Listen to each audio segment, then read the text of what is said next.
Nuit de noces. Je me cache sous le lit pour lui faire une blague et j'entends des talons qui claquent. Qui est entré? La dentelle de ma robe s'est froissée contre le plancher froid, un tissu trop précieux pour un secret si stupide. J'avais voulu un petit surprise, surgir, lui jeter mon voile au visage, éclater de rire, recevoir un baiser embarrassé et tendre. À la place, il y a eu ce bruit sec, ces claquements qui ne lui appartenaient pas. Les talons résonnaient comme des horloges, ponctuant une conversation que je n'avais pas l'intention d'écouter. Sous le lit, l'air sentait la poussière du grenier et le parfum âcre du bougainvillier que quelqu'un avait apporté pour la fête. Mon cœur battait trop fort, mes doigts étaient engourdis. J'ai retenu ma respiration, avec l'idée ridicule que si je continuais à être très silencieuse, tout cela n'était qu'un mauvais rêve. Mais la voix qui montait des escaliers n'était pas la sienne, c'était la voix de Bégonia. Elle parlait au téléphone, basse, pressée, rieuse, comme une femme sûre d'elle qui place des pièces sur un échiquier qu'elle croit avoir déjà gagné. « Oui, oui, tout est prêt », disait-elle, et à chaque oui, mon monde se fissurait un peu plus. Elle n'appelait pas une amie, elle planifiait. J'avais mon téléphone dans la poche de ma robe. On m'avait appris, quand j'étais enfant, à noter les choses importantes, numéros, dates, noms, mais personne ne m'avait appris comment écouter la trahison. Mon pouce effleura l'écran. J'activai l'enregistreur sans faire de bruit, comme on lance une bouteille à la mer. Je n'avais pas encore décidé si j'allais me montrer. Je n'avais pas encore compris si je voulais sauver notre mariage ou l'anéantir. La conversation était trop nette, trop artificielle pour être honnête. Bégonia parlait avec une assurance de femme qui connaît les failles d'un foyer comme d'une maison mal isolée. Elle mentionna l'Attico, cet appartement en haut, la promesse qui avait fait battre mon cœur comme un tambour apaisant pendant des mois. Elle parlait d'un acte de renonciation, d'une stratégie pour nettoyer le dossier, de faire de Néréa la figure qui apparaîtrait comme une victime au bon moment. Elle prononça le nom de mon mari, Fabien, comme on énonce une pièce maître d'un plan, jamais comme on appelle un époux. « Il suffit qu'il signe quand on lui dira, disait-elle. Tu sais le calmer. Il aime les belles choses, il ne voit pas quand on le pousse. Ensuite on présente le bébé, on joue la naïveté. L'Attico revient entre nous, tout est prêt. » Ma salive avait le goût métallique de la colère. J'aurais pu crier, j'aurais pu appeler des voisins. J'avais choisi une autre voie, j'ai continué d'enregistrer. Les talons s'éloignaient, revenaient, claquaient devant la porte de la chambre. Une main inconnue retirait quelque chose dans le couloir, peut-être une veste, peut-être une preuve. J'entendais leur rire feutré, cette proximité de gens qui se croient intouchables. Je suis sortie de dessous le lit comme si j'avais émergé d'un bocal, lente, résolue, avec le tissu de ma robe qui me collait à la peau. Ils étaient là, dans le petit salon qui servait de scène après la cérémonie, Bégonia, flanquée d'une assurance presque grotesque, Fabien, distrait, l'air de quelqu'un qui croit encore que tout est un jeu, Néréa, qui ne savait rien des micros ou des pièges, seulement que ses mains tremblaient contre son ventre comme pour protéger une promesse. Leurs visages ont changé quand ils m'ont vue. L'expression de Fabien, d'abord surprise, a dérapé vers l'incrédulité. Celle de Bégonia, d'abord contrainte à un sourire, a pris la couleur d'une reine qui vient de perdre une pièce, mais qui croit pouvoir retourner la partie. « Inès !» a dit mon mari, comme si tout pouvait rentrer dans une case propre. Il y avait du linge froissé, du vin sur le tapis, des confettis collés aux semelles. Le bruit de la fête continuait ailleurs. Ici, dans le salon, une conversation venait de m'exclure d'une vie que je croyais la mienne. Je n'ai pas crié. J'ai laissé ma voix se poser, sèchement polie. Qui parlais-tu au téléphone ? J'ai essayé de garder un ton léger, presque amusé, comme si c'était une vanne ratée. Bégonia a balayé la question d'une main, trop vite pour être naturelle. Elle a donné le même mensonge lisse qu'on donne aux inconnus. Mais ma chérie, je parlais avec une amie, c'est ta nuit, ne gâchons pas. Ils ignoraient encore qu'ils étaient enregistrés.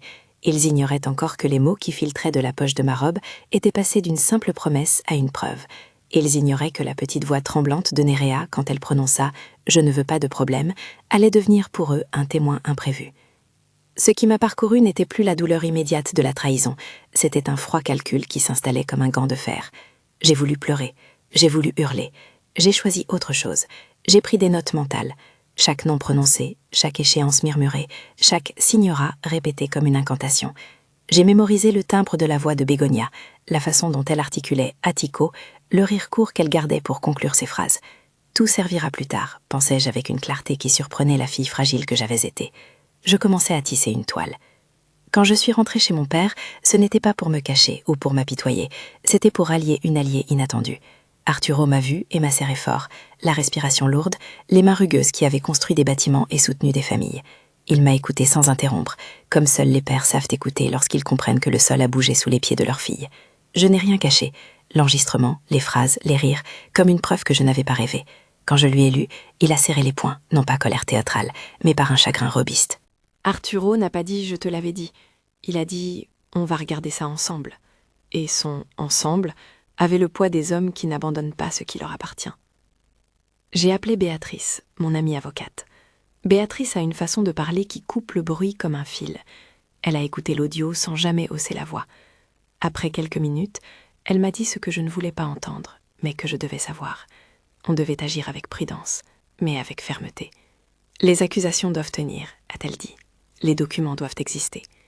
Elle parlait en architecte de preuves, en chirurgienne des clauses, et je me suis sentie pour la première fois armée.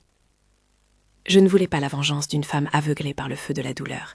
Je voulais la justice qui mettrait un terme à cette mascarade, sans me transformer en monstre. Mais je savais aussi que justice prend du temps, et que le temps, dans ces affaires, est souvent l'allié de ceux qui manipulent l'apparence. Avant de signer mon nom dans une bataille, il fallait des preuves concrètes. L'enregistrement sous le lit était un sismographe. Il avait capté la secousse, mais il fallait ensuite prouver l'acte. Béatrice a parlé de documents, d'alibi, d'achat et de chèques. Elle a évoqué le mot post-nuptial, un instrument juridique qui, entre les mains d'une avocate prudente, peut servir à protéger ce qui est à vous. Je n'ai pas compris tout ce qu'elle disait dans le détail, et d'ailleurs, je ne voulais pas apprendre en ce moment-là à être juriste. Mais j'ai compris la logique. Si je voulais gagner cette guerre, je devais jouer leur jeu avec plus de finesse qu'eux. Je me suis alors transformée en comédienne. J'ai laissé les semaines passer en jouant la jeune mariée émerveillée, naïve, amoureuse. J'ai ri aux blagues de Fabienne. J'ai feint l'aveuglement quant à ses absences. J'ai tapissé nos conversations de banalité et de petits mensonges blancs. Derrière ces petits éclats de normalité, je construisais un réseau. Je plantais des pièges polis. J'ai installé des caméras, pas pour tendre une embuscade illégale, mais pour capter des rendives, des échanges. J'ai laissé traîner des conversations, provoquant des discussions où l'on pourrait me surprendre. J'ai observé, noté, attendu. Il y avait une partie de moi qui se nourrissait du jeu. La femme qu'on avait humiliée se réinventait dans stratège. Chaque sourire que j'offrais était calculé, chaque silence mesuré. Ça n'était pas beau, c'était nécessaire. Je savais depuis longtemps qu'on ne reprend pas ce qui vous a été volé sans un peu d'audace. Mais audace ne veut pas dire brutalité. On a construit des tours avec des pierres propres quand on peut, pas en brûlant la ville. Néréa était, je l'ai compris alors, un instrument, mais pas entièrement complice. Elle tremblait souvent quand on la regardait. Son ventre, encore discret, parlait d'une vérité fragile. Elle se tenait là comme une figure qu'on aurait mise sur un plateau pour faire paraître la compassion d'une famille vertueuse. Elle souriait avec les lèvres, mais pas avec les yeux. À plusieurs reprises, j'ai surpris dans ces silences une panique qui n'était pas simulée. Cela m'a rendue attentive. Il y avait peut-être dans ce plan plus de violence qu'on ne le croyait au départ. Une manipulation qui utilisait des corps et des promesses comme on use d'instruments. La première fois que j'ai confronté Fabian avec un fragment de l'enregistrement, il a ri. Le rire d'un homme pris de court. « Tu montes des histoires », a-t-il dit. « C'est la nuit, l'alcool ». Mais son rire avait une fissure. Il a simplifié, rendu ridicule l'idée qu'une mère puisse orchestrer tout un scénario. « Maman », et il prononçait ce mot avec une déférence qui fit remonter une bile amère en moi. Ma belle-mère, pour lui, était la source d'évidence, la boussole familiale. Elle, qui avait appris à plier les gens à son désir par la pitié feinte et les promesses d'or, était pour lui un guide. Je l'ai laissé parler. J'ai laissé ses mots se retourner contre lui. J'ai laissé ses contradictions s'empiler comme de la mauvaise vaisselle. Et quand il pensait m'avoir dompté, j'ai sorti d'autres pièces de mon dossier. Des reçus flous, des emails floutés que j'avais obtenus en observant, des rendez-vous. Ils n'étaient pas tous parfaits, mais alignés, ils formaient une ligne droite qui tendait un miroir. Ce miroir renvoyait l'image d'une famille prête à dépecer ce qui ne leur revenait pas. L'angoisse immense, parfois, revenait sous forme d'un goût amer, comme un yaourt nature qu'on a oublié au frigo trop longtemps, fade, troublant, avec un fond qui reste collé à la langue. J'aimais cette image parce qu'elle ramenait tout à un quotidien précis. On me volait ma vie tandis que nous parlions de recettes et de tables à dresser. Les gestes banals prenaient un poids nouveau. Un ticket de vitamines glissé dans une poche devenait une preuve. Un rendez-vous à la pharmacie, une note compromettante. Les petits détails, ignorés par ceux qui pensent en grande généralité, font souvent la différence dans des cadres qui prétendent être sérieux. Je me suis préparée à la confrontation publique comme on prépare un dîner. Chaque plat réfléchi, chaque détail mesuré pour provoquer une réaction précise. J'ai choisi le lieu, invité les personnes stratégiques sans qu'ils sachent pourquoi. Je portais des couleurs apaisantes, des bijoux simples, un sourire poli. Dans la salle, sous les lumières jaunes, tout devait sembler naturel. Mais sous la nappe, sous le tissu lisse de la table, j'avais déjà placé de petites cartes, preuve prête d'être sortie comme on sort un as de sa manche. Je voulais transformer la scène du mensonge en une scène de démasquage. Et puis il y a eu la nuit. La première vraie nuit où j'ai compris que la victoire, si elle venait, ne serait pas douce. Elle serait faite de détours, de sacrifices, de nuits blanches à relire des fichiers et des échanges. J'ai senti parfois une fatigue qui me faisait croire que je redevenais la fille qui avait simplement rêvé d'aimer. Mais la réalité revenait toujours, froide et claire. Ils avaient ourdi quelque chose de grand. Ils pensaient pouvoir m'effacer. La préparation, en soi, avait quelque chose d'exaltant. J'ai appris à manipuler l'apparence, à l'user comme un outil. J'ai retrouvé dans cette pratique une force que je n'avais pas su voir avant, la capacité de structurer la réponse à la trahison. J'ai vu la force comme une architecture. Je l'ai construite pierre par pierre, grâce aux conseils chastes de mon père, à la précision de Béatrice, à l'ingéniosité d'alliés discrets qui savaient dissimuler leurs traces. Une nuit, je me suis réveillée en sursaut. Le souvenir des talons claquant contre le plancher m'a traversé comme un flash. J'ai touché mon ventre, non par vanité, mais par instinct. Plus tard, j'apprendrai que d'autres manipulations avaient été conçues pour atteindre ce que nous, les femmes, possédions de plus intime. Pour l'instant, ma pensée demeurait concentrée sur l'ardeur de mon objectif. Ne pas perdre ce que j'avais reçu, ne pas perdre ce que j'avais été. Je me suis demandé à plusieurs reprises si j'avais le droit de jouer ainsi. Où se situait la frontière entre l'âme blessée qui cherche réparation et la personne qui devient elle-même une machine de revanche? Chaque acte m'obligeait à me poser la question. Les réponses que je me donnais n'étaient jamais absolues. Parfois, je me sentais vengeresse. Parfois, je me sentais simplement survivante. Je choisis d'user du mot survivante parce qu'il contient moins d'orgueil. Je ne peux pas nier que la transformation me plaisait un peu. Il y avait dans la maîtrise nouvelle une sorte d'ironie amère. La jeune femme qui, sous un lit, avait écouté des talons, devenait celle qui mettait en scène la chute de ces mêmes talons. Il faut bien un théâtre pour que la vérité apparaisse à la lumière. Après la première phase de collecte, j'ai organisé une réunion discrète avec mon père et Béatrice. Nous avons posé le plan sur la table comme on pose un projet d'entreprise. L'Attico, la propriété qui occupait nos conversations depuis des mois, était au centre.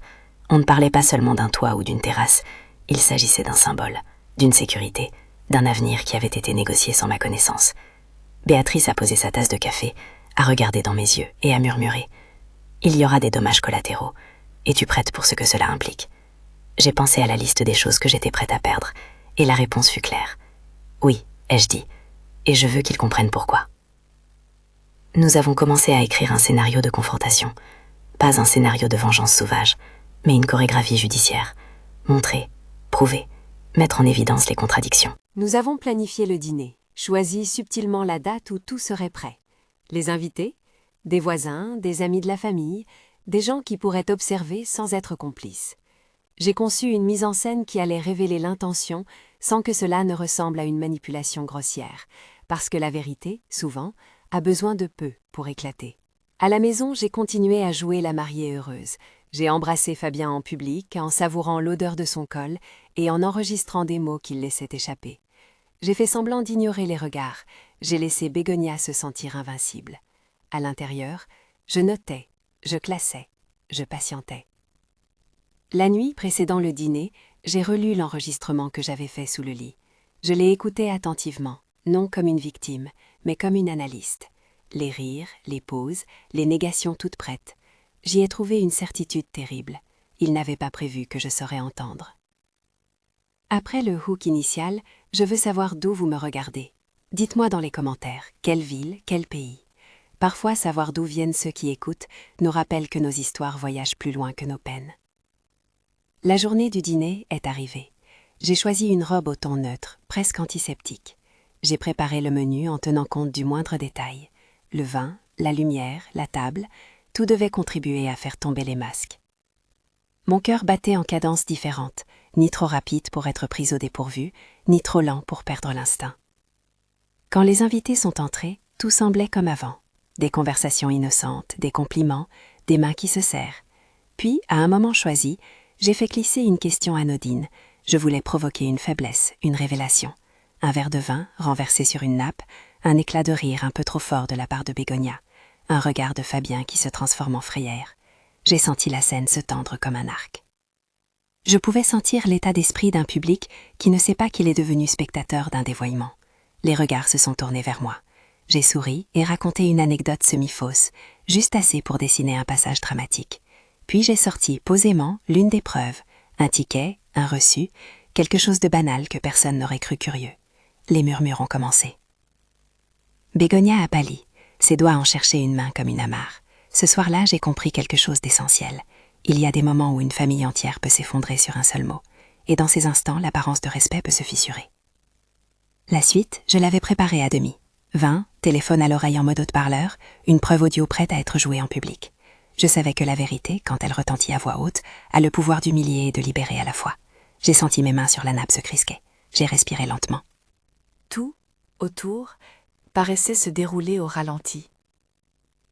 Et c'est là, au moment où ma voix devait se lever pour déclencher la chute, que j'ai senti le poids du choix. J'étais prête, mais je savais aussi que frapper trop fort pouvait blesser des innocents. J'avais appris à distinguer les coupables des marionnettes. Les conséquences seraient publiques, longues, peut-être cruelles. Mais il y avait au fond une petite voix, l'écho d'une femme qui voulait simplement être reconnue et respectée. Je pressai le bouton pour jouer l'enregistrement.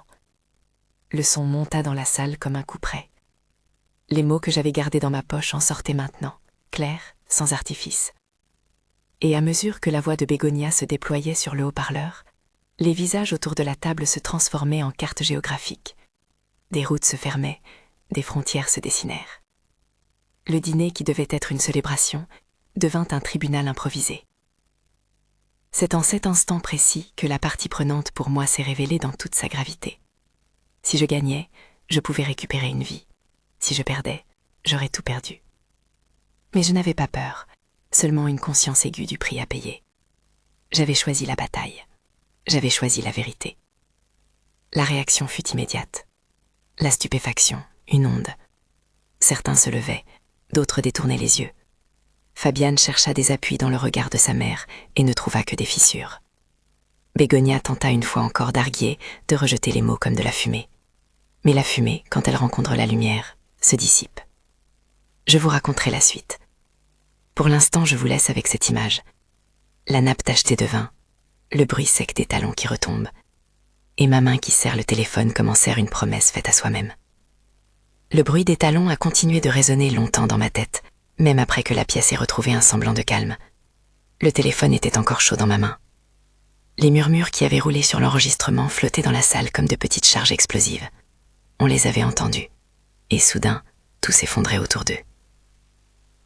La police est arrivée comme on apporte la pluie sur un sol craqué, sans prévenir vraiment, mais irrésistible. Je n'avais pas appelé tout de suite. J'avais laissé la vérité s'installer dans la pièce, laissé les regards se heurter aux mots que j'avais mis sur haut-parleur. Puis, quand le silence eut pris la forme d'une pression insupportable, j'ai décroché. Béatrice a expliqué ce qu'il fallait faire sans colère, avec la froide précision d'une femme habituée à assembler des preuves comme on assemblait des briques. Elle a demandé que tout soit préservé, que personne ne touche aux documents, aux vêtements, au reste de la nappe. Elle a demandé que l'audio soit sauvegardé. Ils ont regardé la scène comme on regarde un accident. Certains avec pitié, certains avec dégoût, d'autres avec l'incompréhension abrupte de ceux à qui l'on retire un masque. Fabien a tenté de minimiser, de sourire pour combler le vide, mais le sourire était trop large et trop nerveux pour tromper. Bégonia a essayé de jouer l'indifférence, puis la colère, puis une série d'émotions qui n'étaient que des masques superposés. Elle a cherché la sauvegarde de son monde dans des paroles usées. C'est un malentendu. Inès, tu exagères. Mais les mots que j'avais consignés vibraient plus fort que ces dénégations. Les voisins, peu habitués à ce genre d'effondrement familial, ont donné aux forces de l'ordre ce qu'il fallait pour commencer une enquête sérieuse. Témoignages, images, copies de messages. L'arrestation n'a pas ressemblé au film. Il n'y a pas eu de scène d'attrapage spectaculaire. Il y a eu des formulaires, des explications à voix basse, des menottes qui claquent comme un rythme final. Ils sont partis, menottés, avec le regard de ceux qui comprennent trop tard que leur terrain s'est lézardé. Le retentissement fut public, et les voisins ont chuchoté, les photos ont été prises derrière des rideaux tirés. Le lendemain, on parlait de nous dans un ton qui voulait être tragique, mais qui s'embourbait dans la fascination d'une chute. Bégonia et quelques complices furent mis en examen.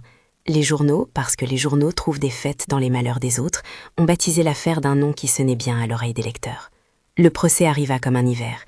Il a fallu traverser des audiences, des interrogatoires, des reconstitutions. On me demanda de revivre des heures, de signer des rapports, de répéter des mots que je n'aurais jamais voulu prononcer. Ce fut fatigant, humiliant parfois, mais surtout ce fut révélateur.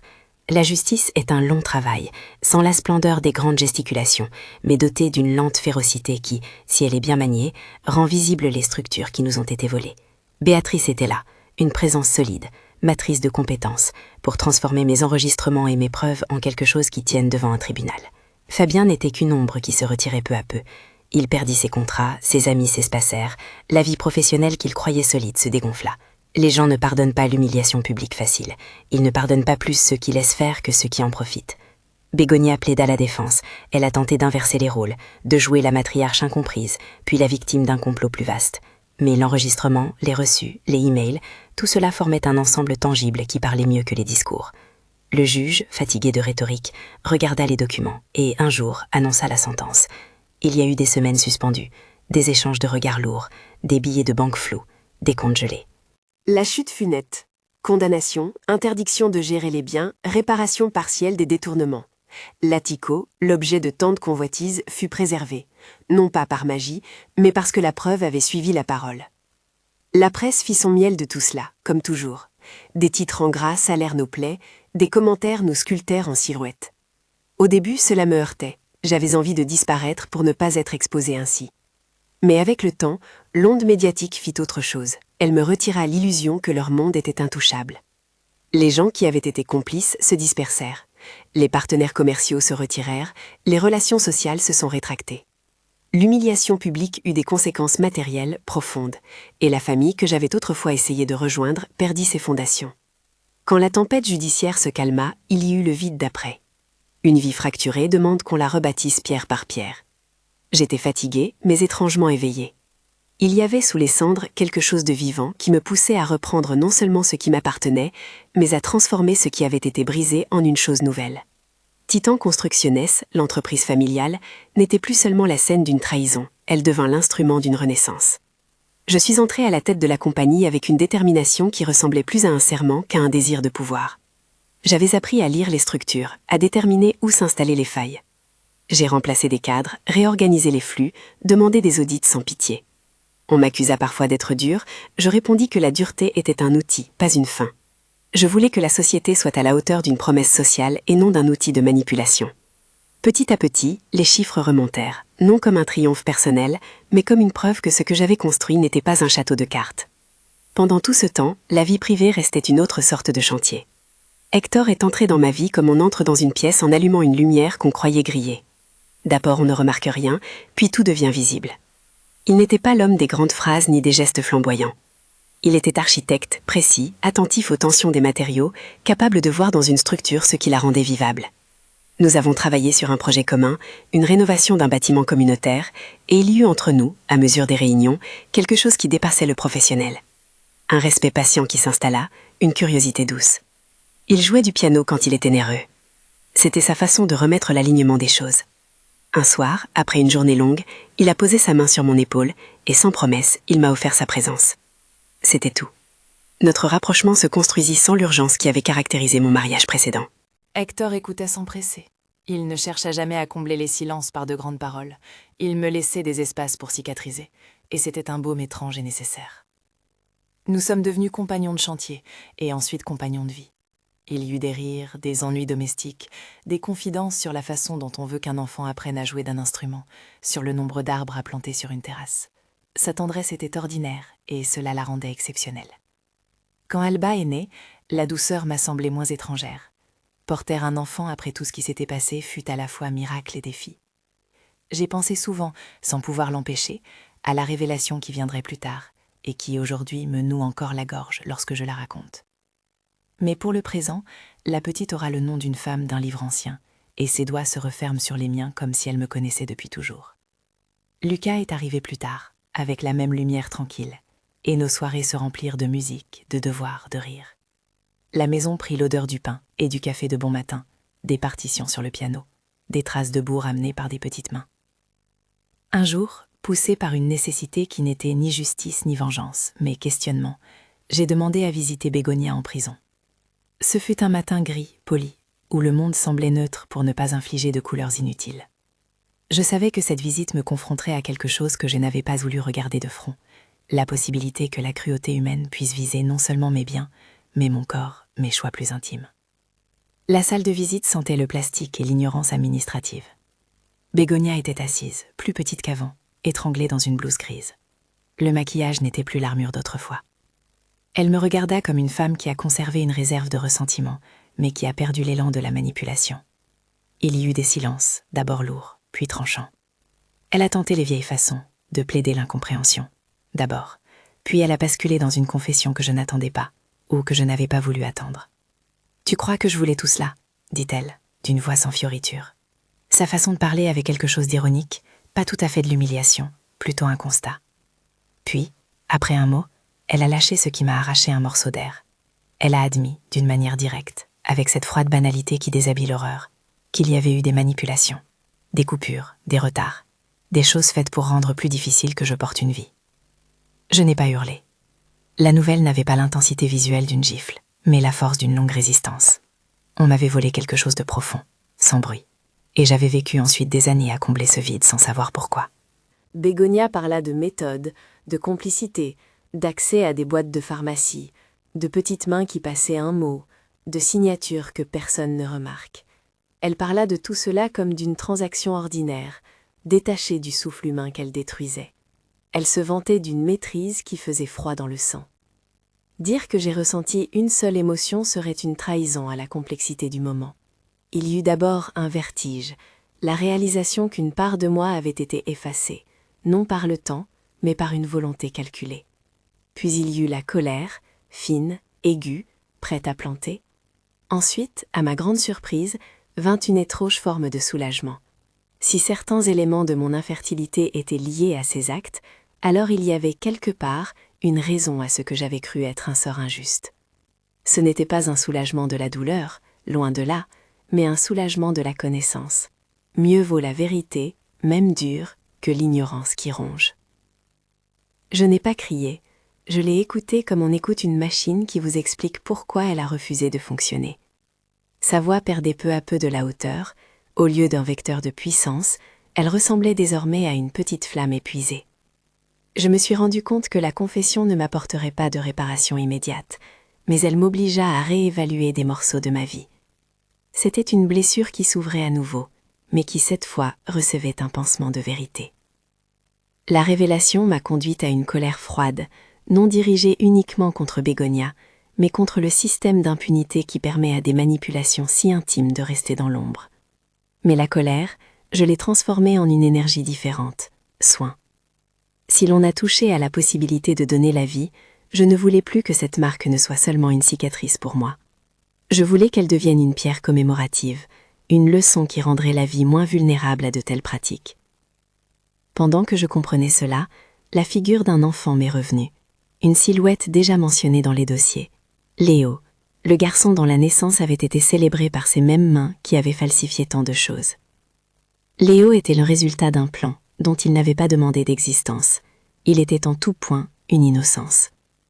Ce petit garçon, né dans la corruption, ne méritait pas d'être puni pour les crimes de ceux qui l'avaient fait exister. Il y eut un instant où la morale se présenta sans politesse. Pouvais-je aider cet enfant sans pardonner les mains qu'il avait soumis au destin? Je choisis la réponse qui n'en effaçait aucune autre. J'aiderai, anonymement si besoin, sans effacer ma souffrance.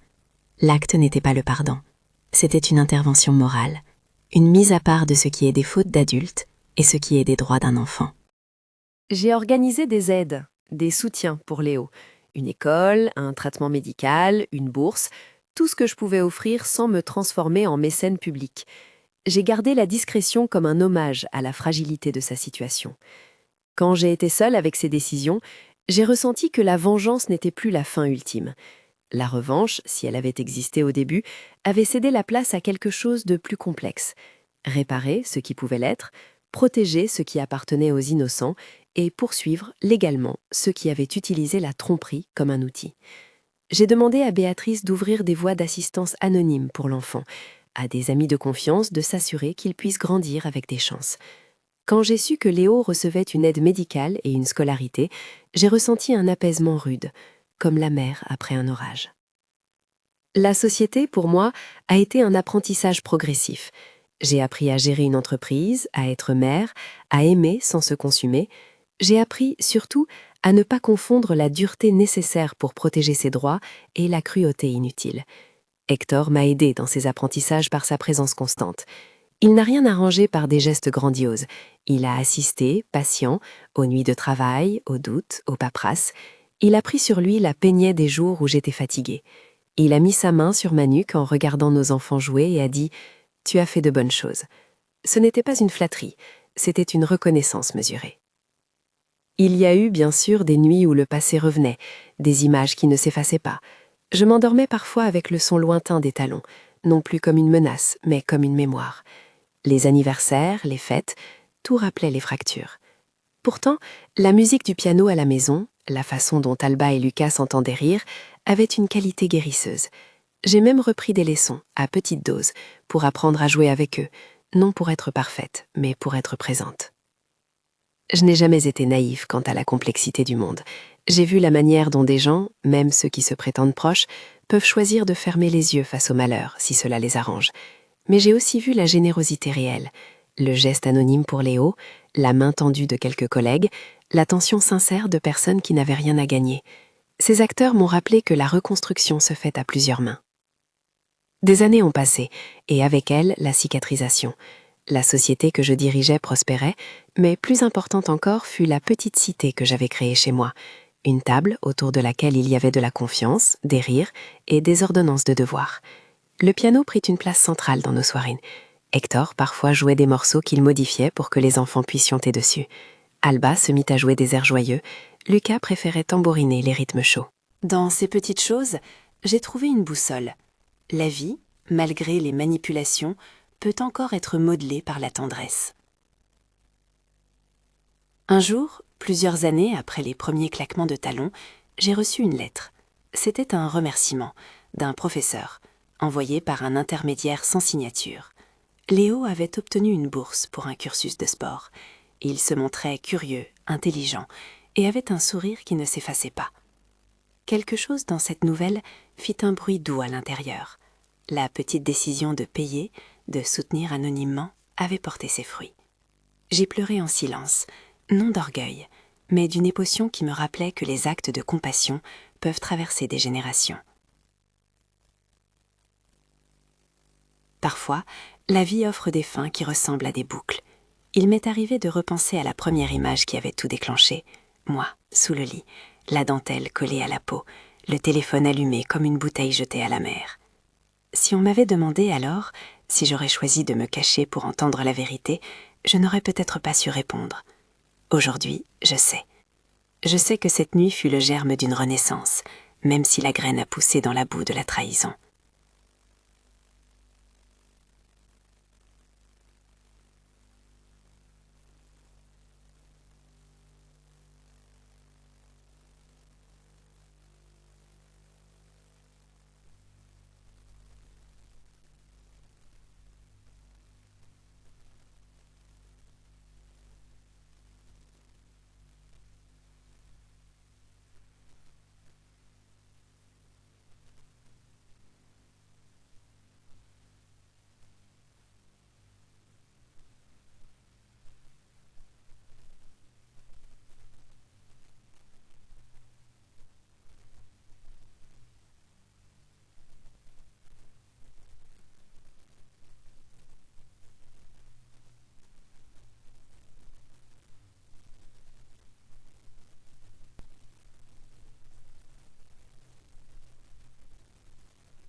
La justice n'efface pas les blessures, mais elle peut éviter des récidives.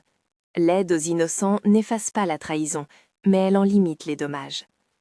La dernière image que je veux laisser est simple et obstinée comme la mer. Un enfant qui court sur la plage, un cerf-volant qui monte et qui descend, des mains qui se tiennent sans posséder. Le cerf-volant, pour moi, est devenu un symbole de liberté retrouvée. Non pas parce que tout est réparé, mais parce que j'ai choisi de voler malgré les cordes.